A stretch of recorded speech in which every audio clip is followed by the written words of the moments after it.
we've got Marvel Now coming out, so that's going to be coming up in a couple of weeks, and you're gonna have to check us out because we'll be seeing a lot of those behind us, no doubt, in a few October, yeah. So we're not too far away from that. So stay tuned. It's our highest ordered book so far since we've been in business. Yeah. Really? How? So, what kind of? Well, I don't want to, you know. But... Yeah, several hundred. So wow. Yeah, it's a lot of people have been really, really geared up for this. When we first saw the Marvel Now stuff, we thought, well, you know, okay, they're going to do a reboot, relaunch, whatever they would call it. Although it's a Marvel, it's a jumping on point. It's not really a reboot, is it? Yeah, of course it is. You think so? Yeah. Is it? Yeah. Oh, they're just being cheeky then, aren't they? Yeah. They're just. It's number one. We're not really rebooting, but we're going to start at number one again. Yeah. Okay, and then they've totally changed the creative team, exactly like DC. Yeah. The thing is, we spoke about this, you know, last year when Avengers X-Men was announced, and I said Avengers X-Men will be the catalyst for something that Marvel will do, you know, a year down the line or just after what happens, you know, at the climatic events of, you know, A versus X. Yeah. And yeah, we're dead right. I mean, I actually called it Avengers X. So, and you can ask my staff about that. You got the touch. You got the power.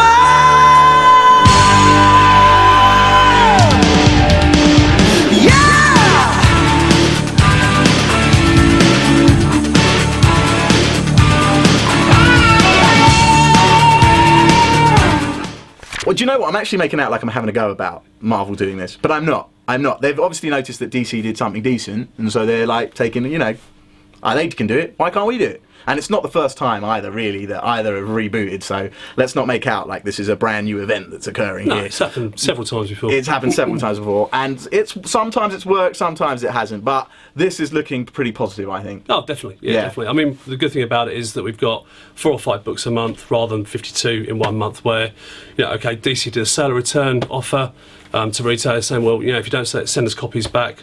Were you sending a lot back? No, of course not. No. I think it's time for some reviews. Yeah? Marvel Team Up, okay? This is not something that most of you will have picked up. Probably because it's a team up, and team ups are generally seen as some kind of side issue, which is only going to be a mini-series, and they're not going to be ongoing for that long unless they're particularly successful, and they're kind of self-defeating because generally they come out, not many people pick them up, so they don't last that long. However, this particular Marvel team-up was written by Robert Kirkman, and the storyline in here is extremely grand for something that appears to be a short run, possibly. And I have to say, I mean, I think that the artwork and the storyline will absolutely blow you away. There are some fabulous scenes, by the way, with Wolverine and Spider-Man, so good on you, Robert. I mean, I don't want to give anything away. This is a particularly good book because the artwork is special, it's well written, you can almost guarantee it. The action is totally action-packed. Who's the art by? The art by, that's a good question, actually, and I should have looked that up, really. Scott Collins. Oh, brilliant. Great stuff. Yeah. Lovely stuff. Yeah. Tight. Yeah, very. Tight artwork. Yeah, and it really is. It really blew me away because I wasn't expecting it. I was just reading it as something that I was expecting to be throwaway, and it really was a great start to a series. And also this front cover, I mean, it's just got everybody on there, and they actually look quite good. George Perez-esque. Yeah, so, yeah, it is. Yeah, very nice. So they've done a great job. So pick it up, and there are copies on the shelf here actually. So have a check. Batman Earth 1. Just great from start to finish. Artwork by the fabulous Gary Frank, and we sort of take a journey on sort of more of Alfred and his journey, you know, speaking to the Waynes But yeah, it's just one of those things that it instantly hooks you, just really gets you involved straight away. And now it's gone second printing, so you know the first hardcovers or first print hardcovers are now out of print. Whether or not they go for more money online, but we still got them in stock. And it's Jeff Johns. Yeah, it's Jeff Johns. And I've never. I mean, look, you know, I've read a lot of his Blackest Night stuff. Oh yeah. And you know, The Brightest Day, and he's brought back Aquaman, and I know that there's a lot of people who absolutely love him. But I found him, you know, okay. This, however, superb. Yeah. Really, actually nailed Batman, and I was quite shocked. And what I like about John's, his dialogue is so so honest as well. You get some people when they write dialogue, it's just so forced, but John's dialogue in this is really, really nice and really smooth, and just gradually builds you into the whole Batman ethos again. And yeah, it's been phenomenal, really good. And actually, we got to meet Gary Frank at the LFCC, London Film Comic Con. We have an interview up on the website. Feel free to go and read. He talks about the book and what was involved. This is actually, I'm going to say, my pick of all of the New 52. Haven't read it yet, so I'm going to read the TPB along with Swamp Thing. And do you know what? This is the first time I'm going to say this. I wasn't a massive fan of the artwork. Wasn't a massive fan. And to make it the pick, when, like, my recommendation really of the whole set of New 52 that have all been brought out in trades is, I think, quite special, because I've gone through a lot of reading here, and this is the one. The reason is basically Jeff Lemire. Jeff Lemire is someone who did other stuff like Sweet Tooth. He's done other books, and they've kind of, they've been hits on the indie scene. They've been hits, Vertigo, those people that like that stuff. And he's come into the mainstream, and he's picked a guy who I just thought, oh, a guy with animal powers. Great. How's that one going to work? Okay, how's that going to be interesting? And he's actually blown me away. I mean, he's almost rewritten the history, because he was meant to get his powers from aliens, and unless you understand what's going on here, he's just basically rewritten that. You need to go and check it out.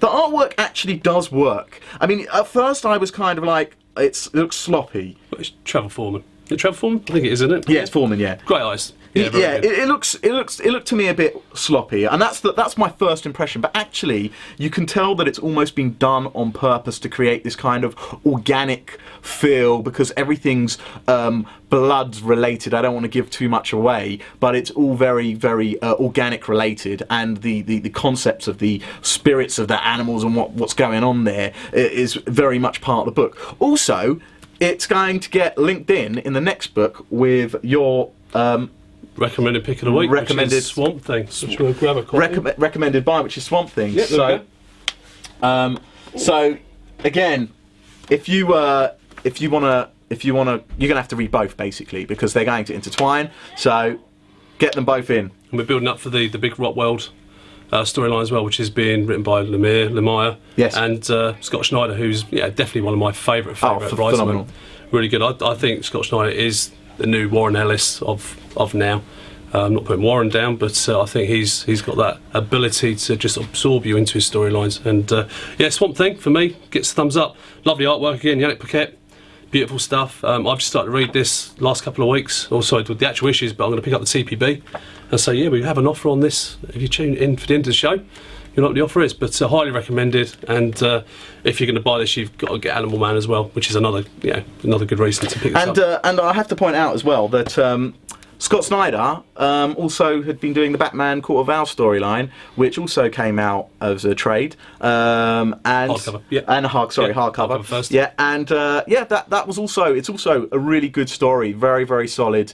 Gets a little bit weird. Do you know there's a page upside down in that book? There's a few pages. I think there's 2 pages. Yeah, I didn't get that. That was the only thing I found strange. Like, reason for it though. There's a reason. There is. I don't want to spoil it because people. I don't know. I read it and I was like, why am I turning this around? It's all a bit trippy. It is very trippy. That book. That book is trippy. Did you find it?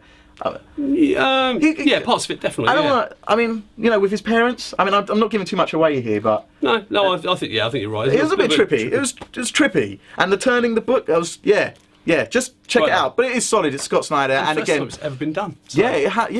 You got to, why not? And if you want to see an interview with Scott Snyder again, we did an interview at last year's Kapow, or this year's Kapow, I should say, and you can go and check it out at the website. I want to talk a little bit about the comics. This the latest comics and any recommendations. You're here all day. I'm surrounded by comics. Boxes of back issues. Everything that's come out in the last few months, they're all here. Everything's here, but we're standing right by the newest stuff, right? Yeah, new import shelf this week. We've been hit pretty bad this week with new customers coming in, pick up their stuff. You mean you've been hit pretty good then? Yeah, which is nice. But the mail was really, really up. I mean, a lot of people are buying online. Our website really does do well for us, so it's... check it out. I'm sure, competitive pricing. Go and check it out, trust me. Thank you. But I mean, for me, the last sort of few months has been quite exciting with the A versus X crossover storyline going on, which is sold brilliantly well. Yeah. But one thing that people are reluctant to pick up because they're sitting on the fence, it's the Before Watchmen stuff, and go and buy it, it's brilliant. Rorschach, phenomenal book last week. I've just started to sit down and read Dr. Manhattan this week, and it has so much resemblance to the original Watchmen by Lemire. I mean, people probably won't agree with me on that, but the way it's written, the way it's paced. But we're not talking about anyone here. We're talking actually about JMS, right? Yeah. We're talking about Joe Michael here. Exactly. And Good there's a. I think he always has. I've read some of his stuff that's amazing, and some stuff that's good. It's okay. It's good. Yeah. But there's always been a decent level. I don't think if it's a question of quality here, then you should go and read it. But for me personally, I'm not reading it because I felt that the original book was a complete story. So that's just how it is. It could be amazing, and I'll probably end up reading it anyway. But you got to. It is great. It's entertainment. At the end of the day, and I love JMS. Yeah. I absolutely love him. I think he's brilliant. I mean, Stanley didn't turn around and say to me, if you read X-Men, it will never be the X-Men that I ever wrote. So, we got some good creators on Before Watchmen. And so Rorschach has been, phenomenal. I think we went through 200 copies in a day in the shop and on mail order. So. That's your recommendation. Yeah, I think so. Go and buy it. If you can buy anything Before Watchmen, go and buy Rorschach. I noticed as well that the Amazing Spider-Man has totally sold out. Oh yeah, we got Rorschach here just for those people. So shows some pretty artwork inside. Oh yeah, very nice. We'll put some up on the left-hand side so you can see it. But it does actually look absolutely stunning, I have to say. Yeah, Lee's done a great job on that. So normally well. Check it out. Yep. I've noticed as well the Amazing Spider-Man. We'll grab one down. Yeah, I mean. We've only got 2 left. We got 2 left. That was 100 on the shelf this morning. 100? So, there we go. New Amazing Spider-Man anniversary issue, 50th anniversary. Wow. So 1962, and we have, I don't know if we can show some, there's a bit of a spoiler, but we have the new appearance of, there we go, Alpha, which is Spider-Man's sidekick. Wow. So that's the first appearance. That's probably the reason why they've flown out. So, right. Yeah. But really good little read. It tells you how he gets his powers, goes and meets the Avengers, and it's all in there. It's all in there. Yeah, it's a nice big, chunky issue, and it's is it $4.95, $5.99. But I think we're looking at a good 60-pager there, and well worth the admission fee. We have a great deal for you, and that deal is going to be Swamp Thing Volume 1 for £7.50p, which is the dollar price is $15, or $14.99, so it'll be $half.